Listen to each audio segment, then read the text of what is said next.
And good afternoon, builders. Welcome to another episode of Weathering with Matt. Today's episode is going to be a little bit more along the lines of not weathering, but of adding chrome effects to some parts that we've got painted here. And if you look over to this side, you can see my trusty friend Pitty has got the paint that I used here. And it's just the gloss black enamel, so you can use any of the spray paints. But you do want a nice gloss finish before you start this process. And you can see all of these have a super shiny finish, and to achieve that you really want to make sure that your parts are finished well. You can prime them beforehand, sand them down with 400 800 grit sandpaper, and then put the black on there so that you end up with a really slick finish on the top, because that's what actually makes the chrome effect once you apply the Al-Clad. I'm not using Al-Clad for this particular one. I'm using the, I think it's the Spaztic, S-P-A-Z-S-T-I-X, and it's the Mira Chrome, which works out about works as good as some of the other. It's easier to find, so.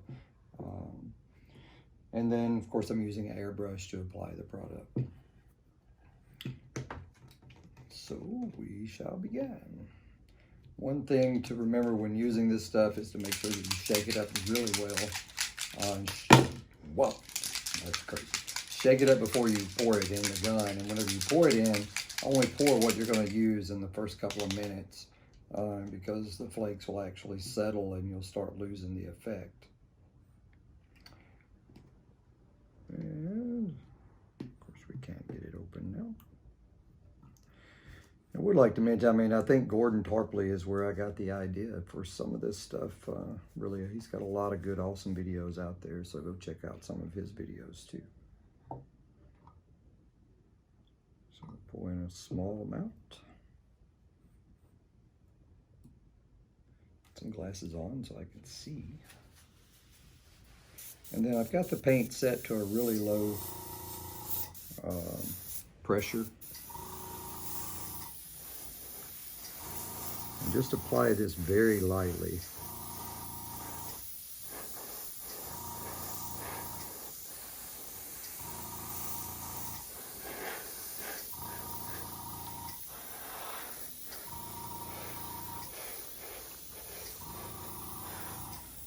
It's better to go with too little in the beginning and then just add as you go.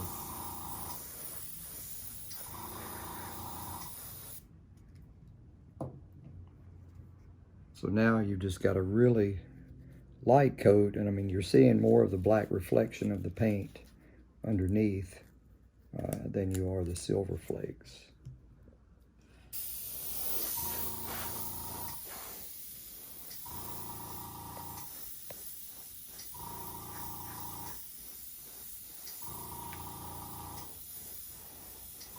This stuff dries really quick, so you can overcoat within a few seconds.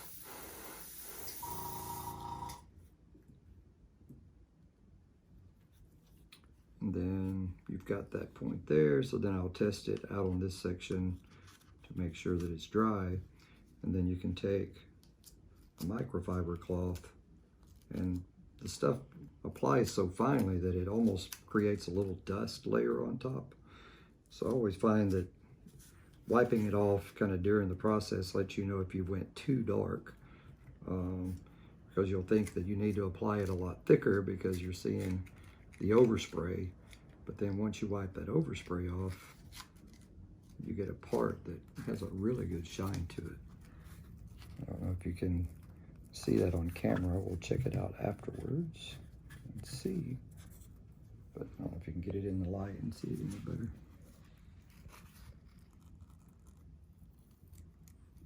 So you can see, you've almost got, to me, it's about as close as you're going to get to chrome without actually having something chromed. So that's that. And as far as, you can see the cardboard, and what I've done here, I just keep cardboard boxes everywhere. And then you can just use some double-sided tape and make some nice little holder to hold your parts and get them away from your hands while spraying. All right, so we'll do another one here.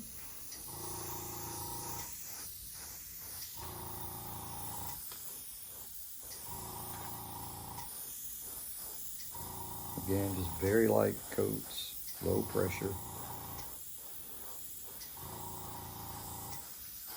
Barely even pulling back on the trigger of the paint gun, just to let enough paint come out where I can barely see it.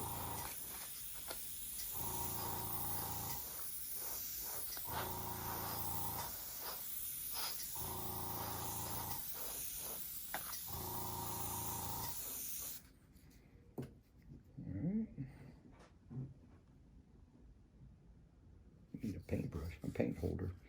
So again, just test on your board, see if that's dry. Then you can take and wipe that overspray off to see if you're as dark as what you would like.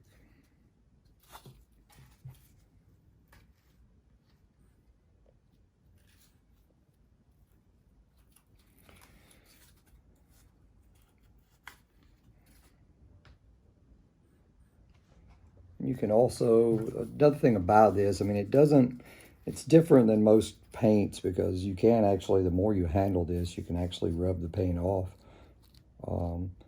So part of the weathering that can happen is that you can actually rub it enough and you can actually get some of this paint to start coming off and get the black through. So it actually looks like chrome that is actually worn down. So it gives you a nice weathering effect. You might ask, I mean, can you clear coat over top of this? And the answer is no, not that I've found anyway. As soon as you hit it with a clear coat, it ends up turning out looking just like a silver paint, and you lose the chrome effect because you don't see through the flakes like you did before you put the clear coat on. All right, so we'll do one that's a little bit more complex.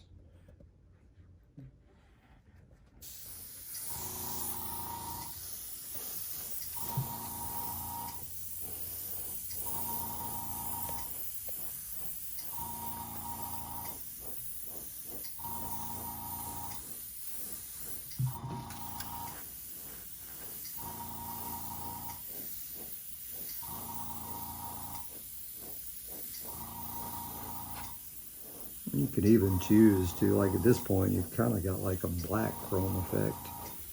Or you can keep going and add a little bit more to actually get the chrome color.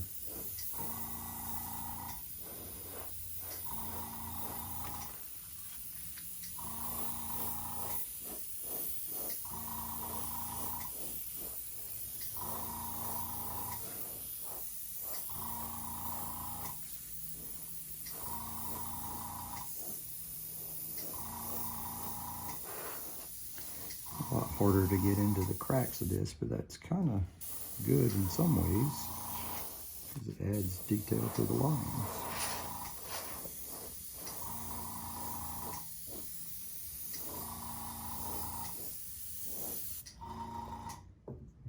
Stop at that point.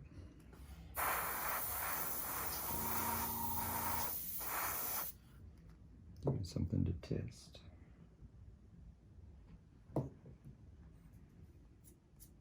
So you can see just after spraying that, it's already dry enough that you can wipe the dry spray off.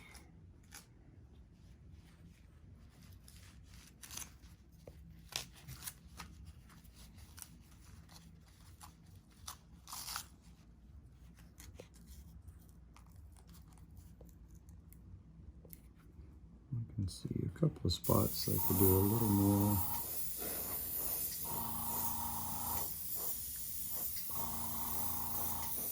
Oh yeah.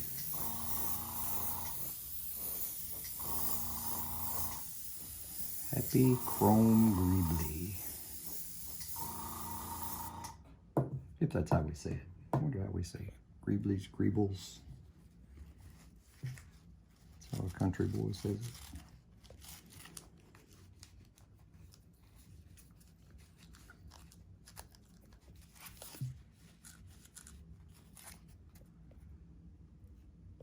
Really cool. We can get that one in the light.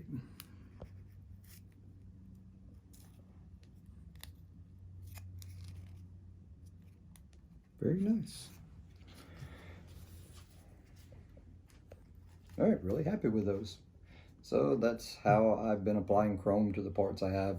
I can still go back and add some of the oils into some of these, but I'll let these set overnight just to completely set, and then we'll come back and we'll weather those from there. All right, happy building.